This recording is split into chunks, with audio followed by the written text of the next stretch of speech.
Hello, hello, hello, hello, everybody. Happy Saturday to you. I did not see you last week because one of my twin sons, I've got two graduating this year. One of my twin sons graduated from high school last week. And so I was tied up with the graduation and celebrating and really channeling and using all my energy to celebrate him and to be present in the moment. So I am sorry I missed you last week. Hello, hello, welcome. So this week I wanted to make sure that I came on live, even though I'm a little bit late, to talk about a question that I promise you, this is the question that more people ask me than any other question. More people ask me this question than any other question. They ask me, Naj, how do you do it all? How do you raise five boys and run two successful businesses and nurture a loving relationship with my husband, write and create and actively make sure that I lead a lifestyle that involves self-care daily and not lose my whole mind? How do I do all of these things on a regular basis? And it really becomes a lifestyle. And let me just start off by saying and clarifying, I do not do it all. I am very discriminating about what I do, and I'm very deliberate about what I do not do. So I have been reading and studying the self-help field for years, going to therapy, attending support groups for decades, way before it was popular. But I will tell you one thing, and that is this. Even during those times where I had access to all those tools, I still struggled. I struggled to make progress. I struggled to find peace. I struggled in the areas of my mental health. And now I can honestly say that without having access to those tools, I probably would have been way worse off, right? But in terms of seeing the changes I wanted to see in my life, I didn't really see a lot of those changes until I made a very specific change in my life. And I'm going to tell you what that specific change that I had to make before I actually started seeing the progress and the results in my life that I wanted to see. And I'm going to tell you what, it started up here, y'all. I had to get control of my head. For years and years and years, I let how I felt drive my personal life and my personal progress. And I make the distinction between my personal life and my professional life because I found that I was having much more discipline in my professional life than I was in my personal life. Let me give you an example. So my feelings did not drive my behaviors or my actions in my professional life. I went to work when I didn't feel like it. I worked on the project, stayed up late, met the deadlines, even when I didn't feel like it. I smiled in my boss's face. I didn't go off and let him know how I really felt, even when I didn't feel like it. And so, but that was totally different. Good morning, Miss Arlena. But that was totally different than how I was leading my personal life. In my personal life, my feelings really got to have the last word in terms of what I did and what I didn't do. So if I didn't feel like working out, I didn't. And if I didn't feel like eating healthy, I didn't. If I didn't feel like getting up early to pray and meditate, I didn't. If I didn't feel like going on a date with my husband or hanging out with my friends, I didn't.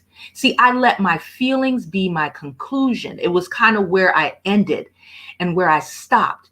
But what I have learned, and one of the ways that I have taken control of my thoughts, is to recognize that my feelings are just the beginning. They're just the starting point. It is just information that allows me, but I am allowed to choose what I want to think in spite of my feelings. I can choose what I want to believe in spite of my feelings. And so I want to challenge you, ladies, and share with you some ways that you can stop being passive about your approach to your thought life and to your emotions. Because it was not until I got in the driver's seat of my thoughts and I got in the driver's seat of my beliefs that things really started to shift, and I was able to really start seeing the progress and the changes I wanted to see in the areas I most wanted to see it. So I'm going to talk about today, how do you move into the driver's seat of your thought life? And I'm going to share 7 ways that you can embrace a purposeful mindset. So I'm talking about a purposeful mindset today. I know we've heard about a lot of different mindsets, but the one that I choose, that I've kind of modified, I feel to be able to really see purposeful progress in the areas I most desire, is to embrace what I call a purposeful mindset. So how do we do that? How do we do that? As I was sharing before, I recognized that my feelings were controlling my behaviors and my actions. And I realized that I could choose to think differently than I felt. So what does that mean, right? What does that mean? So I think about it in terms of, if you have a jury, if you've ever been on a jury before, you can write it in the comments. Just let me know. Have you ever served as a juror on a jury where you have those 12 people that are sitting in the box and they are about to make a decision? So there's a trial. People are in the trial. You hear the prosecutor's side, you hear the defendant's side, and then the closing arguments are made. But the thing about it is, everybody is getting the same evidence. Everybody is hearing and seeing the same evidence. Good afternoon, Ms. Toy. Everybody's hearing the same evidence. But you can all choose what side you are going to take once you hear the evidence. And a purposeful mindset says to me, hey, I got a lot of evidence being presented to me every day, right? I'm getting evidence about life, about circumstances, about what is happening, about people. But at the end of the day, I get to have the final say and choose what I believe. So, for example, you can feel fear. You can feel afraid to do something, but you can believe that it's worth pushing past the fear to do it, to do what it is you want to do. You can feel sadness, but you can make a decision to believe that you can move past that sadness, that your sadness is not permanent, but it's actually temporary. And I think a lot of times, many of us get stuck at the feelings and don't push past the feelings to think, okay, I can feel this way, but I can choose to have a purposeful thought that goes beyond how I actually feel. So what does that look like? I'm going to share with you 7 ways that you can embrace a more purposeful mindset. The first thing, and I've talked about this many times before, and I really believe it is a game changer in terms of really harnessing your power to move in the direction that God is calling you. And that is to set a vision. And I know we have this idea about vision boards and little cute things that we put together, but every single week I am writing down a vision statement for my week. What do I envision for my week?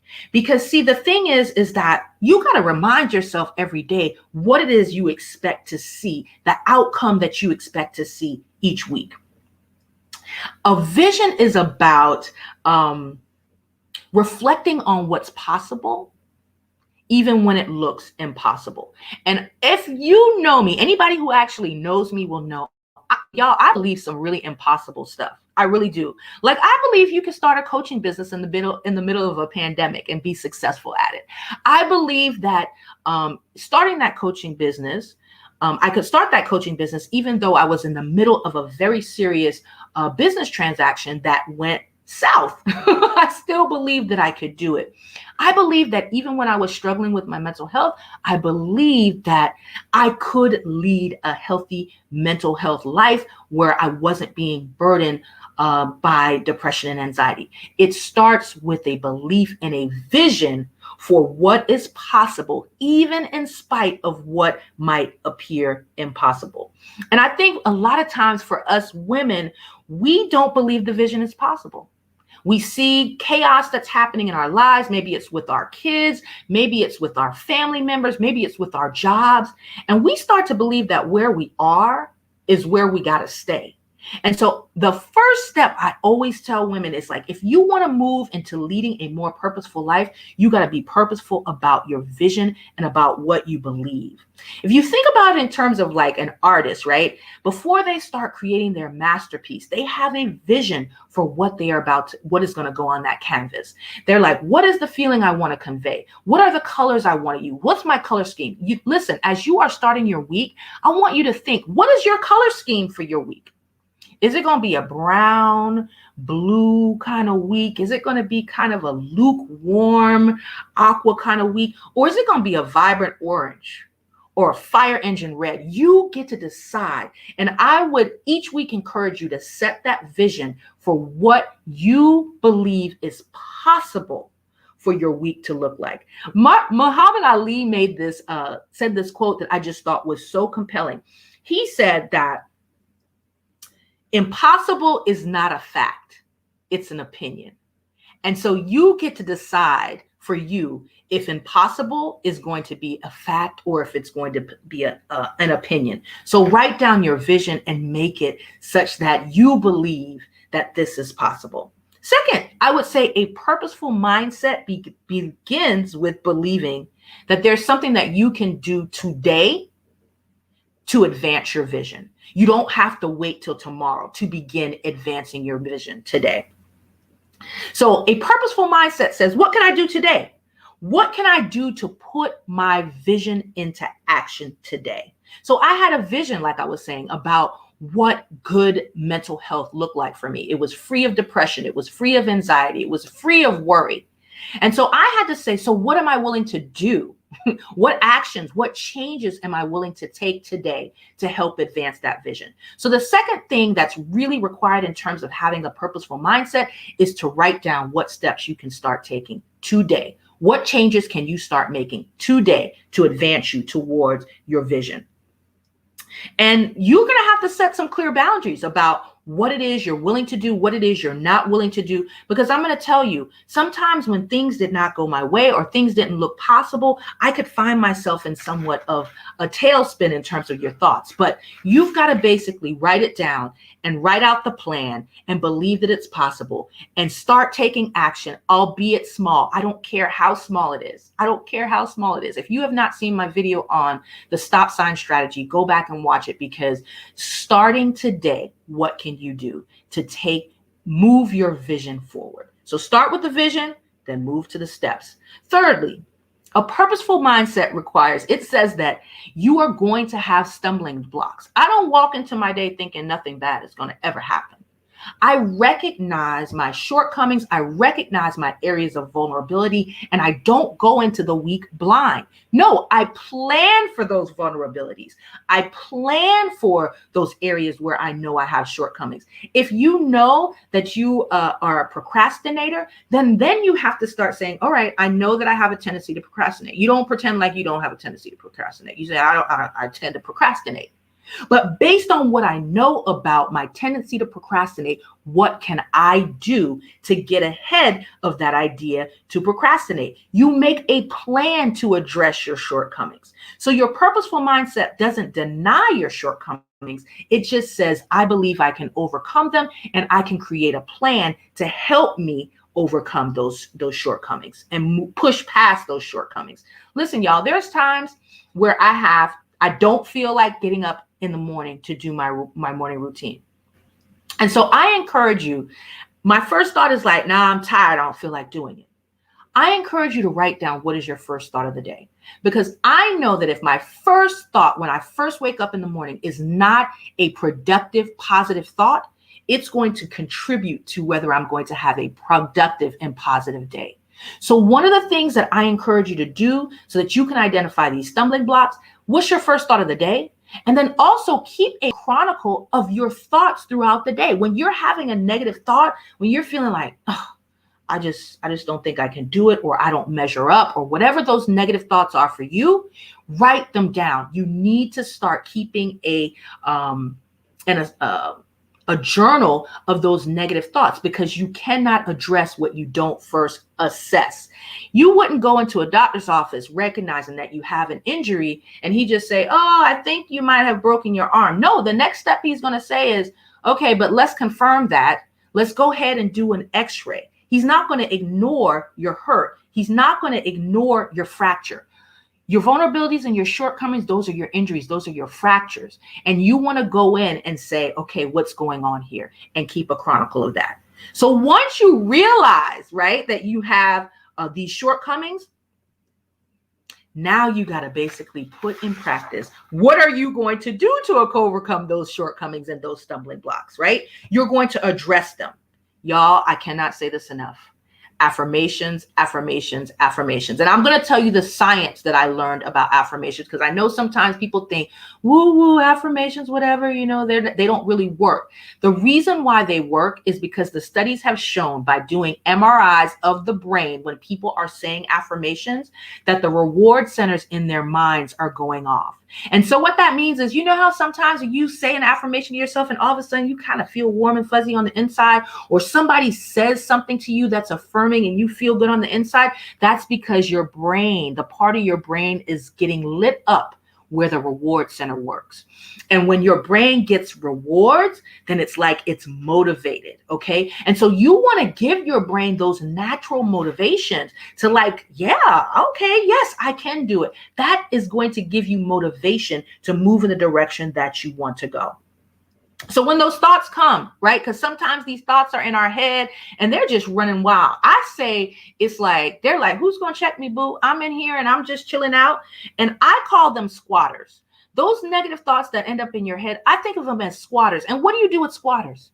Do you let squatters just stay up in your house that you paying for? No, this is your body. This is your brain that you have control over. So what are you going to do? You're going to let the squatters stay? No, you're going to evict them. And one of the ways that we evict squatters out of our brain is by using these affirmations. You've got to believe that there is a solution to every problem that comes your way. There is always a solution, because sometimes I would get tripped up. One of my vulnerabilities is when I get tripped up and I see the problem, I kind of stop and think, this is it. But the truth of the matter is that part of the reason why I'm beginning to see a lot more progress is because I push past it. I just say, nah, I believe there is a solution. There is a way out. And then I allow those affirmations to kind of settle me down, and I focus on the solution and not the problem. All right, number 5, a purposeful mindset. If you have a purposeful mindset, you are reminding yourself daily about who you are. Listen, every day, y'all, life is going to remind you who you are not. They're going to be life, people, circumstances are going to say to you, oh, Naj, you're really not that great. Oh, Naj, you can't do that. Oh, Naj, you're just not qualified to do this or do that. But a purposeful mindset forces you to remind yourself that you know who you are. You know who God created you to be. You know what you were born to do. You know who you are here to serve. You know that you are here to carry out something important because God gave you something important to do. And so the other way that I embrace a purposeful mindset is by reminding myself regularly who I am. Who I am. Who does God say I am? What was I born to do? And what do I have here to offer the world? And I ask you to write it down. Keep it somewhere regularly, because I'm telling you, before you even put your feet on the floor, there are thoughts that are coming to your brain. There are things that are coming at you that are already saying what you're not. And so if you don't get ahead of that, and if you're not purposeful about who you really are, you're going to find yourself kind of letting these passive thoughts come in your mind, take up residence and squat. And that is what we don't want to do. Number 6, a purposeful mindset believes that bad company corrupts good character. What does that also mean? That also means the inverse is true, that good company and good supports encourage good character. So what do you want to do? What do you want to do better? Where do you want to make progress? You need to surround yourself with people and environments that are going to nurture you to do better. Some stuff, y'all, it's just not good for you. Some stuff's just not good for me. And I don't need to be marinating in it. And so what are the things that you are marinating in? What are the environments that you are marinating in that are not reminding you of what you're called to do? You need to remove yourself from those places, place distance between those people, and get yourself in a place where you're like, I need to surround myself with good character. And it doesn't necessarily have to be people. It can be podcasts. It can be books. It can be coaches. It can be sermons. It could be pastors. It could be mentors. You need to just find yourself and continue deliberately and purposefully putting yourself in places that are going to help undergird you and build you up in the areas where you are looking to grow. Surround yourself in an environment that supports your growth. All right, so that's what I got for y'all. Listen, you want to make changes? It starts up here. Think about how you can create a purposeful mindset in your day-to-day life. You want to set the vision. You want to believe that there's something that you can do today. There's steps and changes that you can do today to help bring about more purposeful pursuits, moving you in the direction of your vision. You want to believe that although you have stumbling blocks in your way, that you can overcome them. You want to have a purposeful mindset by believing that to write down specific affirmations that are going to encourage you to move past those shortcomings and those obstacles that stand in your way. You're going to purposefully remind yourself who you are daily. And last but not least, you're going to purposefully think and believe that bad company corrupts good character. Get yourself in an environment, marinate with some people, marinate in some places that are going to help you lead a more purposeful life. So that's what I got for you today, ladies. I want you to embrace a more purposeful mindset. Don't just accept whatever thoughts come to your mind, but allow yourself to get out of the passenger seat and into the driver's seat of your thoughts so that you can be proactive and not reactive in your thought life. And as you change your thoughts, as you change your mindset, I promise you, the way you carry yourself, the action that you take are going to change. So that's what I have for you today. I hope you have a great and a prosperous and a productive and purposeful Saturday. If you got anything out of this, I ask you, if you wouldn't mind, like, commenting, and sharing with another woman who you know could benefit from learning how to embrace her own purposeful mindset. I hope you have a great day, and I hope to see you soon. Y'all have a great Saturday.